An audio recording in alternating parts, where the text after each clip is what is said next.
வணக்கம்.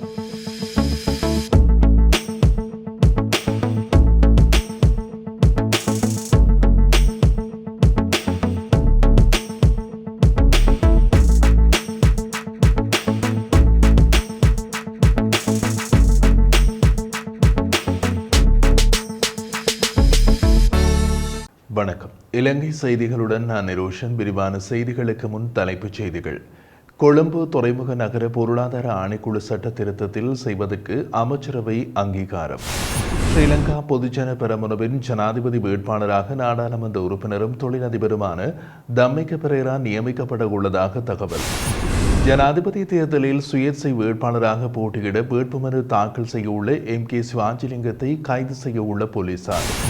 ரணில் விக்ரமசிங்கவின் ஜனாதிபதி தேர்தல் வெற்றியினை உறுதி செய்வதற்காக தாம் அர்ப்பணிப்புடன் செயற்படுவதாக பொதுஜன பெரமுனவின் உறுப்பினர்கள் வஜ்ரவிடம் உறுதி. தொடர்வது விரிவான செய்திகள்.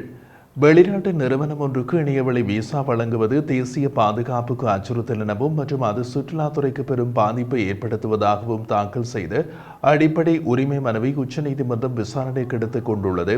இதன் அடிப்படையில் இந்த மனுவில் பிரதிவாதிகளுக்கு ஆகஸ்ட் 2 நீதிமன்றத்தில் சமன் அனுப்பியுள்ளதுடன் இந்த மனுவில் பிரதிவாதிகளாக பிரதமர் தலைமையிலான அமைச்சரவை குறிப்பிடப்பட்டுள்ளது. மேலும் வெளிநாட்டு நிறுவனத்திற்கு இணையவழி விசா வழங்குவதில் நேரடியாக தலையிட்ட அமைச்சர்களுக்கு தனித்தனியாக அழைப்பாணைகள் கையளிக்கப்பட்டுள்ளதாகவும் மற்றும் ஏனைய அமைச்சர்கள் சார்பில் அமைச்சரவை செயலாளருக்கு அழைப்பாணைகள் கையளிக்கப்பட்டுள்ளதாகவும் தெரிவிக்கப்பட்டுள்ளமை குறிப்பிடத்தக்கது. ஸ்ரீலங்கா பொதுஜன பெரமுனவின் ஜனாதிபதி வேட்பாளராக நாடாளுமன்ற உறுப்பினரும் தொழிலதிபருமான தம்மிக பெரேரா நியமிக்கப்பட உள்ளதாக கூறப்படுகிறது. அந்த கட்சியின் உறுப்பினரும் ரஷ்யாவுக்கான முன்னாள் தூதுவருமான உதயங்க வீரதுங்க இதனை குறிப்பிட்டுள்ளார். நேற்றைய தினம் இடம்பெற்ற ஸ்ரீலங்கா பொதுஜன பெரமுனவின் அரசியல் குழு கூட்டத்தின் போது மொட்டு சின்னத்தில் பிரத்யேக வேட்பாளரை நியமிக்க தீர்மானிக்கப்பட்டது. இந்த நிலையில் குறித்த வேட்பாளரை இந்த வாரம் அறிவிக்க உள்ளதாக ஸ்ரீலங்கா பொதுஜன பெரமுன தெரிவித்திருந்தது. எவ்வாறாயினும் அந்த கட்சி தம்மிக பெரேராவையே ஜனாதிபதி வேட்பாளராக அறிவிக்க இருப்பதாக உதயங்க வீரதுங்க தெரிவித்துள்ளார். கொழும்பு துறைமுகம் இந்த வருடம் சிறந்த வளர்ச்சி விகிதத்தை பதிவு செய்து அதன் செயற்பாட்டில் குறிப்பிடத்தக்க முன்னேற்றத்தை அடைந்துள்ளதாக தெரிவிக்கப்பட்டுள்ளது. ஜனாதிபதி ஊடக மையத்தில் நடைபெற்ற ஊடகவியலாளர் சந்திப்பில் கலந்து கொண்டிருந்த துறைமுகங்கள், கப்பல் போக்குவரத்து மற்றும் விமான போக்குவரத்து அமைச்சின் செயலாளர் KDS ருவன்சந்திர இதனை தெரிவித்தார். இந்த வருடத்தின் முதல் காலாண்டில் கொழும்பு துறைமுகத்திற்கு $50 மில்லியன் வருமானம் கிடைத்துள்ளதாகவும் அவர் சுட்டிக்காட்டியுள்ளார். இதேவேளை 2023 ஆண்டுடன் ஒப்பிடும்போது இந்த வருடம் விமான போக்குவரத்து நடவடிக்கைகள் 25% முன்னேற்றத்தை பதிவு செய்துள்ளதாகவும் அவர் குறிப்பிட்டுள்ளார். இதேவேளை கொழும்பு துறைமுக நகர பொருளாதார ஆணைக்குழு சட்டத்தில் திருத்தம் செய்வதற்கு அமைச்சரவை அங்கீகாரம் வழங்கியுள்ளது. கொழும்பு துறைமுக நகரத்தில் வர்த்தகம் செய்ய விரும்பும் முதலீட்டாளர்கள் வர்த்தக நடவடிக்கைகளை ஆரம்பிப்பதற்கான தடைகளை நீக்கி கொழும்பு துறைமுக நகரத்தை உலகளாவிய போட்டித்தன்மை வாய்ந்த விசேட பொருளாதார வலயமாக அதிகரிக்க கொழும்பு துறைமுக நகர பொருளாதார ஆணைக்குழு சட்டத்தில் திருத்தம் செய்ய வேண்டியதன் அவசியத்தை அங்கீகரிப்பதற்காக மேற்படி கோரிக்கை விடுக்கப்பட்டது. இதற்கிணங்க 2021 ஆண்டின் 11ஆம் இலக்கு கொழும்பு துறைமுக நகர பொருளாதார ஆணைக்குழு சட்டத்தை உரிய திருத்தங்களை இணைத்து திருத்துவதற்கான சட்டமூலம் ஒன்றை தயாரிப்பதற்காக முதலீட்டு ஊக்குவிப்பு அமைச்சர் என்ற வகையில் ஜனாதிபதியால் முன்வைக்கப்பட்ட பிரேரணைக்கு அமைச்சர்கள் சபை அங்கீகாரம் வழங்கியுள்ளது. முன்னாள் நாடாளுமன்ற உறுப்பினர் MK சிவாஜிலிங்கத்தை கைது செய்வதற்கு யாழ்ப்பாணம் சர்வதேச விமான நிலையத்தில் போலீசார் தயாராக உள்ளதாக கூறப்படுகிறது. எதிர்வரும் ஜனாதிபதி தேர்தலில் சுயேட்சை வேட்பாளராக போட்டியிட வேட்புமனு தாக்கல் செய்வதற்காக இந்தியாவில் சிகிச்சை பெற்று வரும் அவர் விரைவில் நாடு திரும்ப உள்ளதாக தெரிவிக்கப்பட்டுள்ளது. இந்த நிலையில் அவரை கைது செய்ய போலீசார் தயாராகி வருவதாகவும் தெரிவிக்கப்பட்டுள்ளது. காணி சுவீகரிப்பு தொடர்பாக முல்லைத்தீவில் இடம்பெற்ற ஆர்ப்பாட்டத்தின் போது பொது சொத்துக்களுக்கு சேதம் விளைவித்தமை மற்றும் அரசு அதிகாரிகளின் கடமைகளுக்கு இடையூறு விளைவித்தமை ஆகிய குற்றச்சாட்டுகள் தொடர்பிலேயே அவரை கைது செய்ய போலீசார் தயாராகி வருவதாக தெரிவிக்கப்பட்டுள்ளது.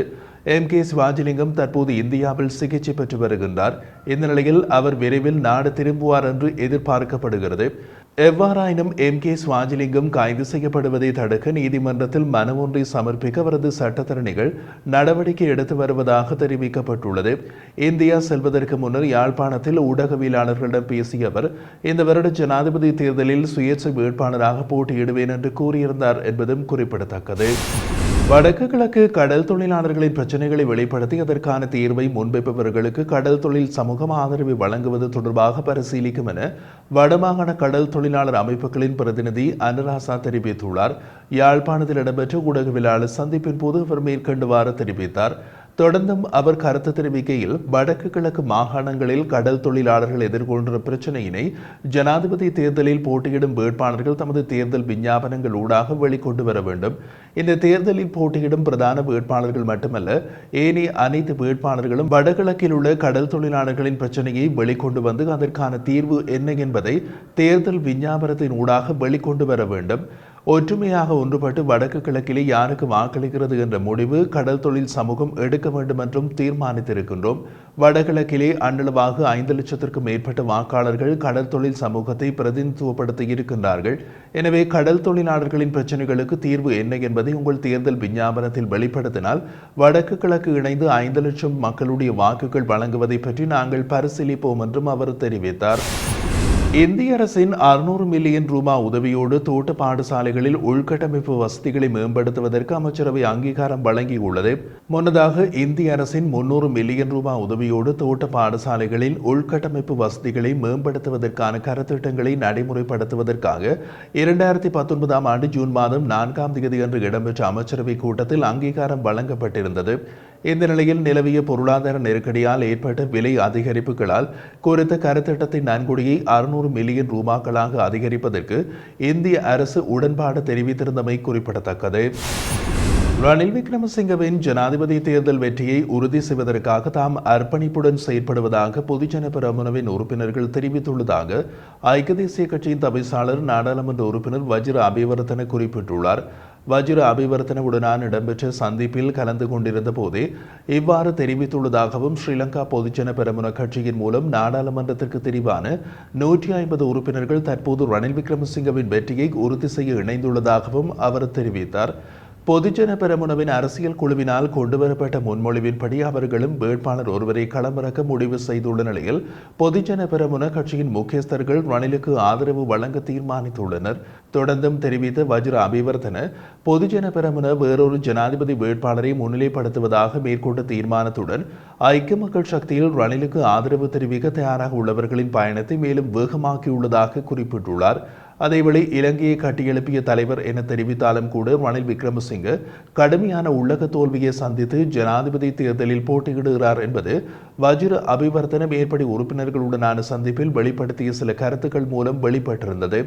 இதற்கு மேலதிகமாக நாடு மீண்டுவிட்டது என்று கூறி மேற்கொள்ளப்படும் இந்த தேர்தல் நடவடிக்கைகள் ரணில் விக்ரமசிங்கவுக்கு கணக்கிட முடியாத தோல்வியை ஏற்படுத்தியுள்ளதாக ஆய்வாளர்களும் சுட்டிக்காட்டியுள்ளனர். மஹிந்த ராஜபக்சவை மையப்படுத்திய மொட்டு கட்சி எனப்படும் ஸ்ரீலங்கா பொதுஜன பெரமுன கட்சியிலிருந்து ரணில் விக்ரமசிங்கவுடன் இணைந்துள்ளவர்களின் தோல்வியடைந்தவர்கள் எனவும் பொதுமக்களின் கடும் எதிர்ப்புக்கு உள்ளாகியவர்கள் என்றும் சுட்டிக்காட்டப்படுகிறது.